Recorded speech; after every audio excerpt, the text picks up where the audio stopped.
বাঁচায় রাখছে, এই আল্লাহর কাছে শুকরিয়া। তার অন্তত 6 মাস 1 বছর চলাফেরা করতে পারবে না, আমার যতটুকু ধারণা।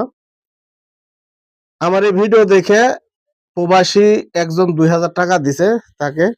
তার অবস্থা খুবই খারাপ, সে কিন্তু কথা বলতে পারতেছে না। দেখি ভাই, এমনি এমনি একটু হা করো, যে কথা বলতে পারতেছে না, মানে আগের দাঁত গুলা সব পড়ে গেছে, দেখছেন? আমি বলছিলাম না? তা আপনারা যারা আমার গ্রামের সবচেয়ে অসহায় মানুষ কিন্তু তারা, তা আপনারা যদি সহযোগিতা করেন আমার মাধ্যমে, আমি পৌঁছায় দিব। এই যে আমাকে টাকাটা দিছে, আমি এখন পৌঁছায় দিচ্ছি তার ফ্যামিলির হাতে। আমি তার হাতে পৌঁছায় দিচ্ছি। ধর, এটা হলে একটা গেলে 500, 500, 500, 500।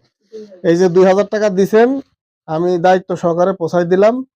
যদি কেউ সহযোগিতা করতে চান তাহলে আমার বিকাশ নাম্বারে করবেন, আমি পৌঁছায় দিব। তারা খুবই করুণ অবস্থায় আছে, একটু সহযোগিতা করলে তারা একটু ওষুধ পানি খাইতে পারবে।